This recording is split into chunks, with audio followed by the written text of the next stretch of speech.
welcome back. We talked about coaching versus therapy last time, and today I wanted to talk a little bit about the roadmap of the 4 R's. Years ago, when I first started thinking about becoming a life coach, a coach offered to take me to lunch and pick her brain about what she had learned over the years as she's been coaching. It was super nice of her, and after chatting for a while, she said something that really hit home to me. She shared that when she first started coaching, she didn't quite have a way to articulate the pattern that she had seen in the journey of these women.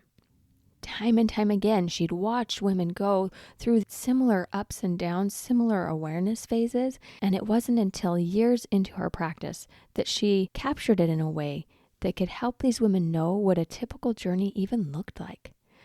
I remember after going through therapy for years myself, wanting to transition to the next phase, but not knowing what that even was. I desperately wanted to talk to people who had already moved forward, but I didn't know where to find them. I just wanted someone to outline for me the typical healing journey. Unfortunately for me, it took years to find anyone who could answer that question for me. This lunch with this coach was one of the pieces that I've gathered from many walks of life and through the experiences of my clients to create what I hope will paint a clearer picture of what your healing journey might be looking like. Now, I understand if you have some resistance to a one-size-fits-all prescription. This is definitely not one of those. Please don't think that I'm telling you what your journey needs to look like.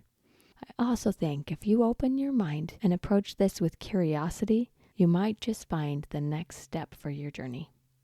Since life is a journey, let's continue the metaphor through what I call the 4 R's roadmap. Let's start by going over the 4 R's. Recognize, redirect, refine, and ripple. Recognize. The first step in any healing journey is to recognize that something is off. You can't journey forward unless you're willing to take an honest look at where you're at. Recognizing could range from finally accepting that you have a serious problem to an honest reflection that you're not following through on your goals. This step can be done with shame, or it can be done with curiosity. The more curious and willing we can be, the more we will be able to move into step 2, redirect. Once you know where you're at and you recognize, now you got to know where you want to go. If you're honest that you feel compulsive and you turn to food when you're emotionally struggling, you recognize that. It gives you the freedom to say where you want to go next, to redirect. This can be a specific goal like losing 10 pounds. It can be a lifestyle change of wanting to eat healthier. It can simply be a desire to increase your awareness of what you're already eating. But just like any journey, it doesn't matter where you go next if you don't even know where you want to end up. Thank you, life lesson from the Cheshire Cat from Alice in Wonderland. Many people can get stuck at this step. They're willing to recognize where they are, and they've redirected their gaze to where they want to go, but they feel a little bit stuck not knowing how to get there. I want you to think about it like a GPS, that you know where your starting point is and you know where your ending point is. You think you can do a straight shot and just go in a straight line, and although that would be ideal, 99% of the time, life doesn't work like that. It's not a straight, clean shot from where you are to where you want to go. This is one of the reasons why people get stuck in therapy, because they go and they hear all of these amazing tools and they recognize where the mess is and they know where they're trying to redirect to. They want to have healthy relationships. They want to know how to use appropriate boundaries. They're hungry for relationships that aren't codependent. They recognize their reality and they see the ideal, but they struggle to know how to get from one to the other. This is where we introduce step 3. Refine. The refining process along the way is the other steps that GPS tells you to take along the route. You got to turn left here and go straight for a bit, and then you got to course correct back to the right, and it's back and forth along the way, recognizing and redirecting while you're progressing forward, or taking a few steps backwards and recalibrating, and that's okay. That refining process a lot of times gets dropped because it can become exhausting if your mind is not in the right place. Have you ever been driving where the person in the passenger seat is constantly nagging at you that you're doing it wrong? Is it fun to drive like that? I know it's not fun for me, even though sometimes I tend to be a passenger driver, but we just won't talk to my husband about that.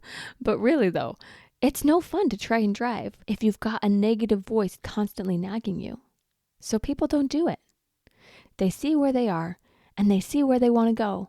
But once they start moving forward and trying to practice, they either don't feel like they know whether to turn left or right, or they beat themselves up along the way, and then they give up because they're tired of hearing that negative voice.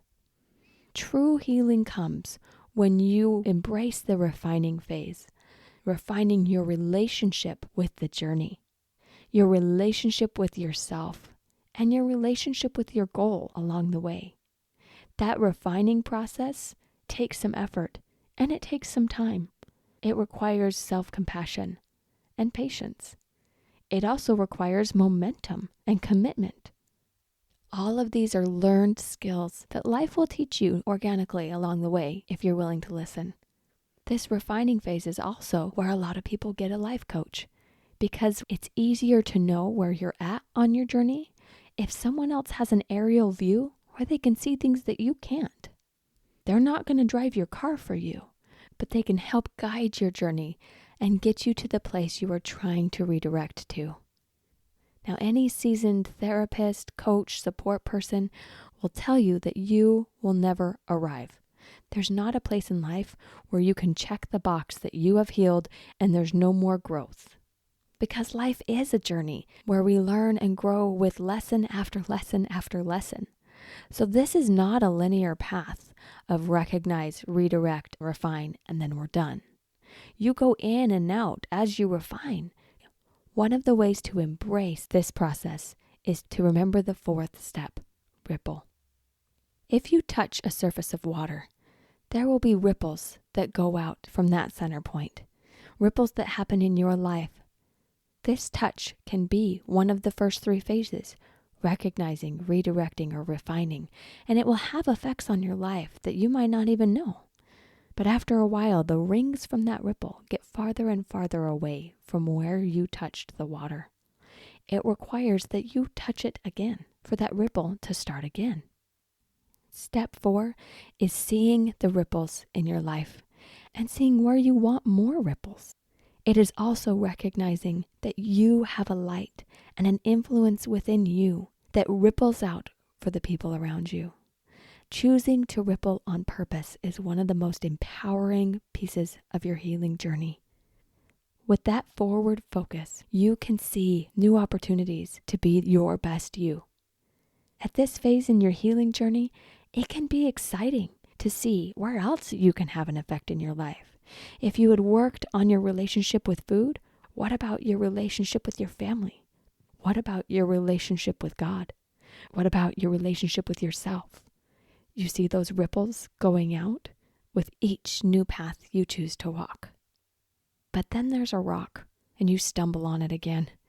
And you feel like, I don't know how to do this. I thought I had healed and I want to move forward and I just don't feel like it today. And then you remember the 4 R's roadmap. What can you recognize now? Where do you want to redirect? What refining would be helpful along the way? And watch for the ripples. Whether you're just starting on your healing journey or whether you're a veteran and you've been here for a while, these 4 R's can help you move forward with confidence. Each holds a ray of light guiding you forward on your journey. Here's today's TLC. Take a moment to zoom out and think about which step would help you right now. Do you need to be honest and recognize something? Are you wandering a little aimlessly without a direction on where to go next? Do you have a goal that you're working towards, but the way you're doing it isn't honoring yourself or those around you? Maybe you need to refine a little. Or maybe you've already been doing those steps and you need to give yourself the gift to see the ripples that are already happening, how far you've already come, the light you're already sharing with those around you. Each step is important. They are all needed in your healing journey. I hope that this 4 R's roadmap has helped you see a bigger picture. Please remember that as you journey, there are helpers along the way. You don't have to figure out this roadmap alone. There are coaches, therapists, friends. There's a God-given light inside of you that can guide you forward on your journey ahead. Recognize that light. Redirect towards it. Refine whatever you need to allow that light in, and let that light ripple through you to better the world around you. We need you, my friend. Keep shining. If you want to learn more about how to think light, feel light, and live light, then hop on my website, thelightcoach.com, to schedule a free intro session and explore what's possible for you. That's the LIGHT coach.com. I promise you, it'll be an adventure that you will never forget.